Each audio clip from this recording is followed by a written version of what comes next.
With the death of Darius the Great in 486 BCE, his son Xerxes ascended to the Persian throne and inherited both an empire and its mounting challenges.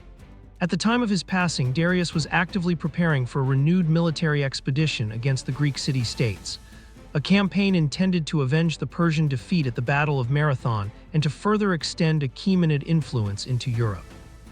Furthermore, Darius was also contending with a revolt in Egypt, highlighting the challenges inherent in governing such a sprawling and diverse empire. Persian law mandated that the king designate a successor before embarking on perilous military campaigns, a provision that Darius had already adhered to by naming Xerxes as his heir apparent. This decision had been made prior to Darius's final preparations for the Egyptian campaign, ensuring a clear line of succession. Despite this clear designation, Xerxes's ascension was not entirely without complication. Although not the eldest of Darius's sons, Xerxes was the firstborn from Darius's marriage to Atossa, the daughter of Cyrus the Great, the founder of the Achaemenid Empire. This lineage through Atossa held significant symbolic weight as it connected Xerxes directly to the empire's founder. Darius's elder son from a previous marriage to a commoner, Artabazanes, also put forth a claim to the throne. The debate over succession ultimately favored Xerxes, largely due to the esteemed royal lineage of his mother. The symbolism of a grandson of Cyrus inheriting the throne, rather than the eldest son whose mother lacked royal connections, resonated with the Persian elite. Notably, a Spartan king in exile, Demaratus, who was present at the Persian court, also supported Xerxes's claim, drawing upon Spartan legal precedent where the first son born while the father was king held the right to succession. Ultimately, Artabazanes did not contest the decision, and Xerxes's accession to the throne in 486 BCE proceeded in a largely peaceful and unchallenged manner. At the time of his coronation, Xerxes was approximately 35 years old and possessed prior experience in governance, having served as the satrap of Babylonia for over a decade. The circumstances surrounding Xerxes's succession underscore the importance of royal lineage and the influence wielded by powerful figures within the Achaemenid court. Darius's preference for Xerxes, despite the existence of an older son, highlights the significance placed on a direct connection to the empire's founder, Cyrus the Great.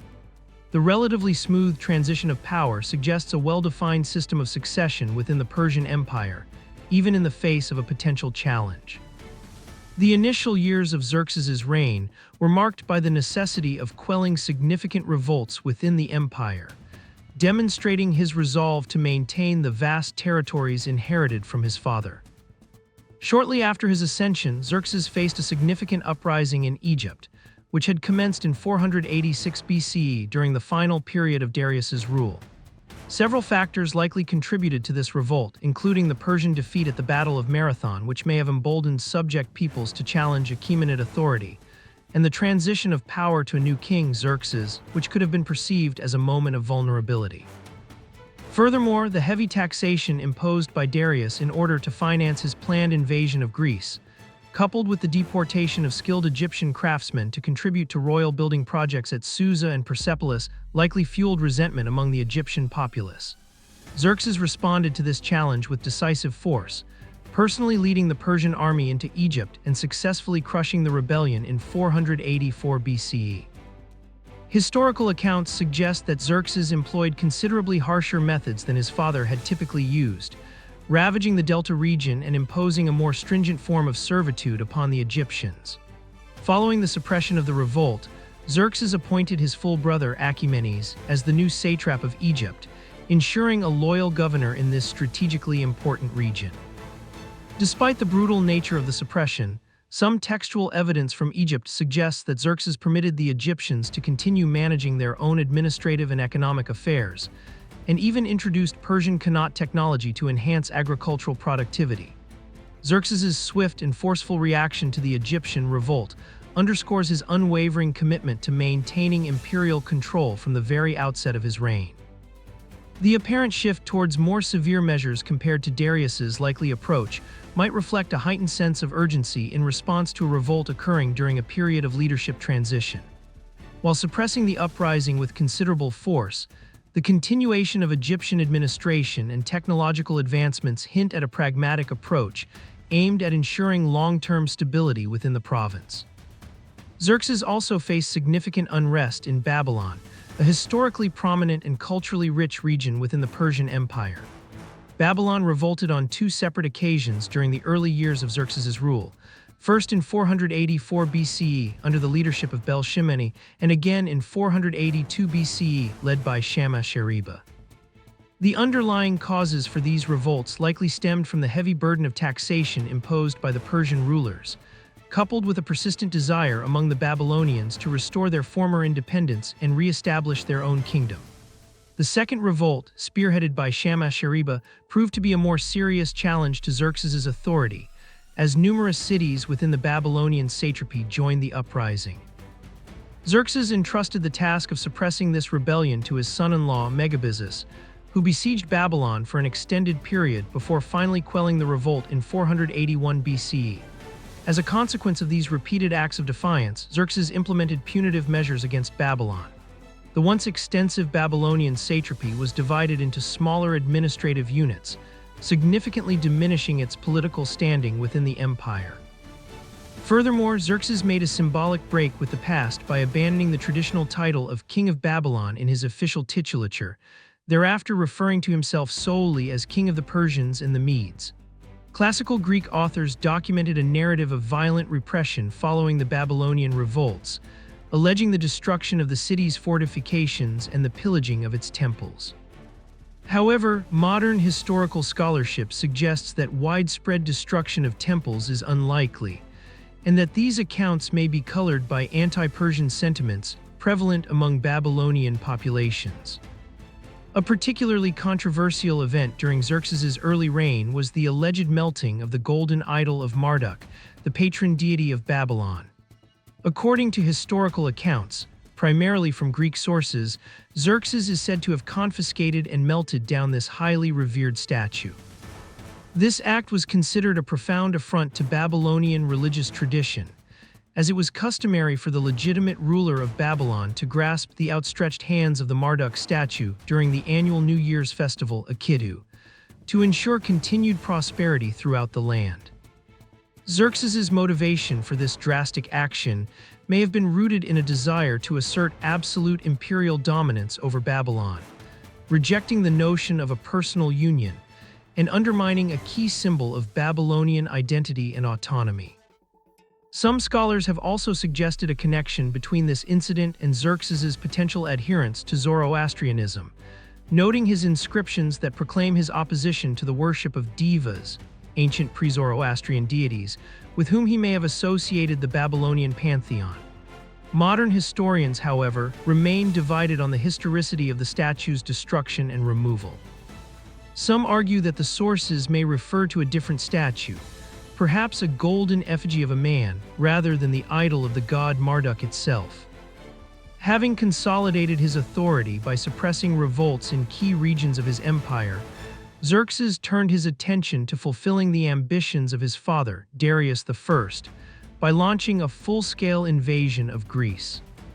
A primary and deeply personal motivation for Xerxes was to avenge the humiliating defeat suffered by Darius at the Battle of Marathon in 490 BCE. This desire for retribution was actively encouraged by figures within Xerxes' inner circle, most notably his cousin and brother-in-law Mardonius, who harbored his own ambitions of becoming the satrap of a conquered Greece. Furthermore, a faction of exiled Greeks, eager to see their former political rivals overthrown, also pressed Xerxes to undertake the invasion. Beyond the element of revenge, Xerxes' campaign was driven by the broader strategic goals of Persian expansion and the assertion of Achaemenid dominance over the independent Greek city-states. Xerxes envisioned extending the reach of the Persian Empire into Europe, viewing the fertile lands and strategic location of Greece as a valuable addition to his already vast domain. The successful subjugation of Greece would not only expand Persian territory, but also solidify Achaemenid control over vital trade routes in the Aegean Sea and the eastern Mediterranean. The undertaking was also perceived by Xerxes and his advisors as an opportunity to achieve significant glory and renown, surpassing the accomplishments of previous Persian monarchs and demonstrating the unparalleled might of the Achaemenid Empire to the known world. Recognizing the formidable challenge of invading and conquering Greece, Xerxes initiated a period of extensive preparations that spanned approximately 4 years. This undertaking involved the mobilization of a massive, multi-ethnic army drawn from every corner of the Achaemenid Empire. The ancient Greek historian Herodotus famously claimed that Xerxes's expeditionary force numbered over 2 million soldiers and included 4,000 ships, figures widely regarded by modern scholars as significant exaggerations. More conservative contemporary estimates suggest a force ranging from 75,000 to 300,000 personnel. This vast army comprised contingents from at least 46 different nations within the empire, including Persians, Medes, Assyrians, Egyptians, and numerous other subject peoples, each distinguished by their unique attire, weaponry, and fighting styles. The logistical arrangements for such a massive force were staggering, requiring the establishment of extensive supply depots along the planned route through Asia Minor and the Balkans, as well as the implementation of a system for requisitioning resources from the territories the army traversed. To facilitate the movement of his massive fleet, Xerxes ordered the construction of a navigable canal across the isthmus of Mount Athos in northern Greece. This ambitious project was undertaken to avoid the treacherous coastline around the Athos Peninsula, where a significant portion of Darius' fleet had been destroyed by storms in an earlier attempt to invade Greece. The canal, a remarkable feat of ancient engineering, was approximately 2 kilometers in length, 30 meters wide and 3 meters deep, sufficient to allow the passage of triremes. Its construction took 3 years and involved the forced labor of local populations as well as skilled workers from Egypt and Phoenicia. While the strategic advantage of the canal was evident, Herodotus also suggested that Xerxes ordered its construction out of personal pride and a desire to leave an enduring monument to his power. Perhaps the most iconic engineering undertaking of Xerxes's preparations was the construction of pontoon bridges across the Hellespont, the modern-day Dardanelles Strait, which separates Asia from Europe. To facilitate the swift passage of his enormous army into Europe, Xerxes commanded the construction of 2 parallel bridges. These were ingeniously crafted by lashing together hundreds of ships, penteconters, and triremes, side by side to form stable platforms across the strait. Wooden planks were then laid across these floating pontoons, covered with layers of brushwood and earth to create a continuous roadway suitable for soldiers, cavalry, and supply wagons. The ships were secured in place using massive cables made of flax and papyrus, anchored at both ends of the strait. The initial attempt to bridge the Hellespont was thwarted by a violent storm, which destroyed the newly constructed bridges. This enraged Xerxes, leading to the apocryphal tale of him ordering the Hellespont to be whipped 300 times and shackles to be thrown into its waters, as well as the execution of the engineers responsible for the failed construction. Undeterred, Xerxes ordered the bridges to be rebuilt, and the crossing of the Hellespont by his vast army is said to have taken 7 days and nights. The meticulous and large-scale preparations undertaken by Xerxes for the invasion of Greece highlight the immense resources and sophisticated engineering capabilities of the Persian Empire under his rule. In the spring of 480 BCE, Xerxes's massive army finally crossed the Hellespont and entered Europe, initiating the long-anticipated invasion of Greece. The advancing Persian forces encountered their first significant resistance at the narrow pass of Thermopylae in central Greece. Here, a small but determined Greek force, estimated at around 7,000 men and led by King Leonidas of Sparta, held the strategically vital pass for 3 days against the much larger Persian army. The valor and self-sacrifice of the Spartans and their allies in this battle have become legendary, symbolizing the power of courage and discipline against overwhelming numerical superiority. The Greeks effectively utilized the narrow terrain of the pass to negate the Persians' numerical advantage, inflicting heavy casualties on the invaders. However, the Greek defense was ultimately compromised when a local resident named Ephialtes betrayed their position by revealing a secret mountain path that allowed the Persians to outflank them. Aware of the impending encirclement, Leonidas dismissed the majority of the Greek forces but remained with a rearguard consisting of 300 Spartans, 700 Thespians, and 400 Thebans, who fought valiantly to the death. The Persian victory at Thermopylae, though costly, opened the gateway for Xerxes's army to advance into central Greece.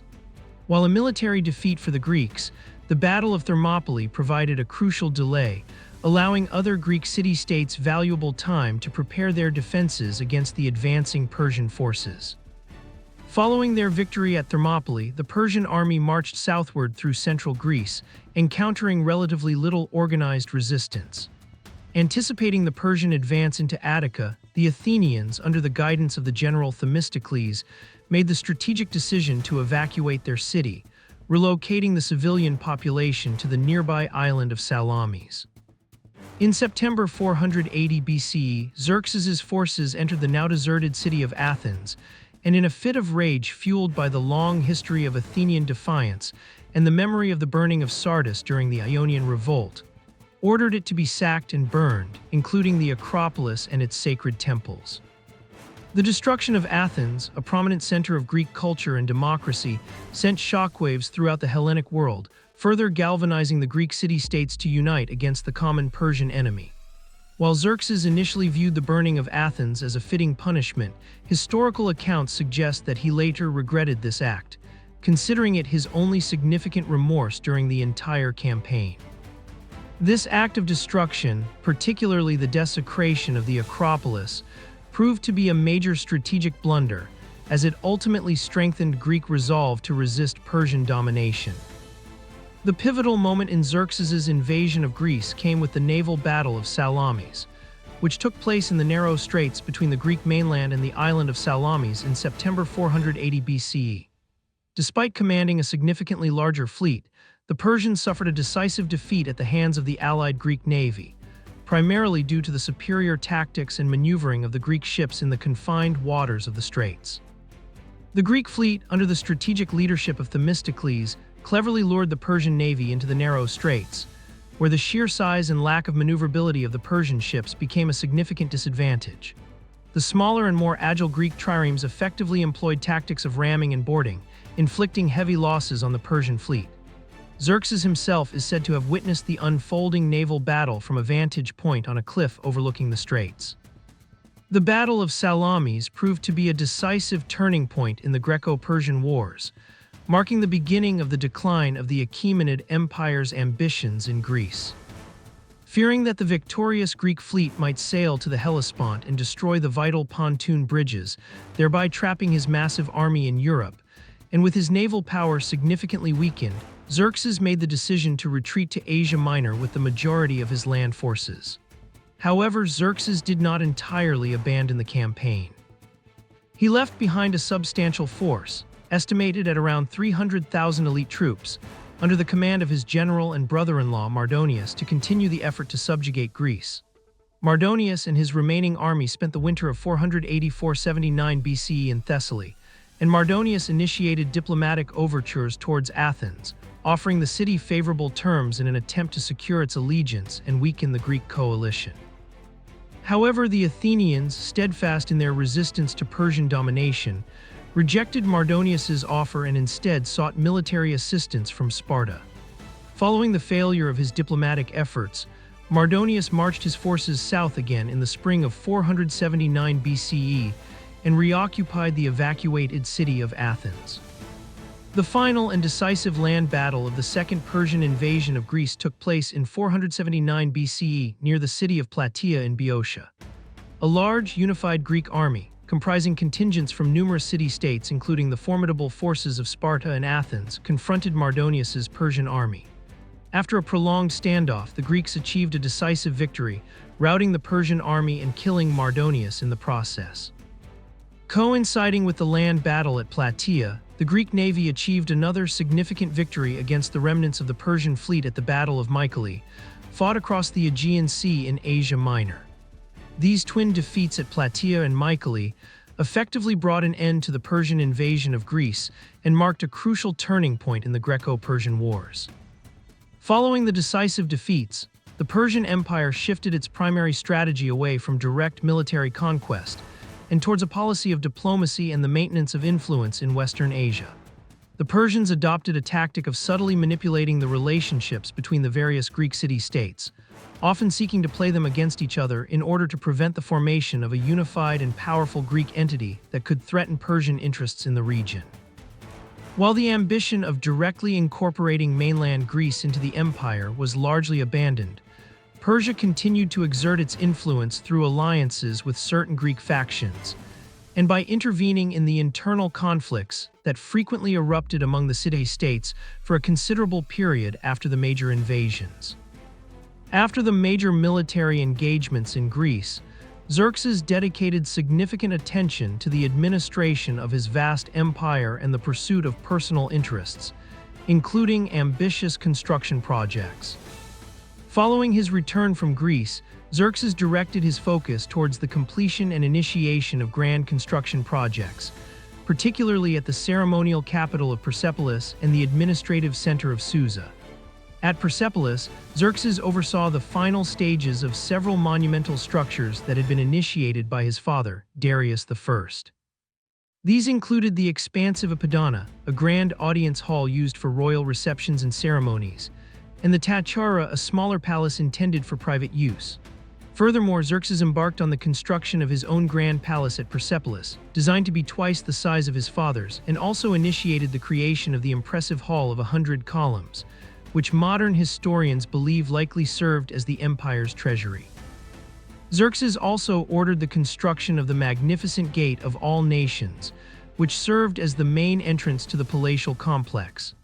At Susa, another crucial administrative center of the Achaemenid Empire, Xerxes continued the construction and embellishment of the palace of Darius, further enhancing its grandeur and significance. The later years of Xerxes' reign witnessed a gradual increase in internal problems within the Persian Empire, with the influence of court intrigues and the politics of the royal harem becoming more pronounced. Historical accounts suggest that Xerxes' personal temperament may have shifted towards indolence in his later years, rendering him more susceptible to the machinations of his courtiers and advisors. His queen, Amastris, appears to have wielded considerable power and was reportedly involved in various palace intrigues.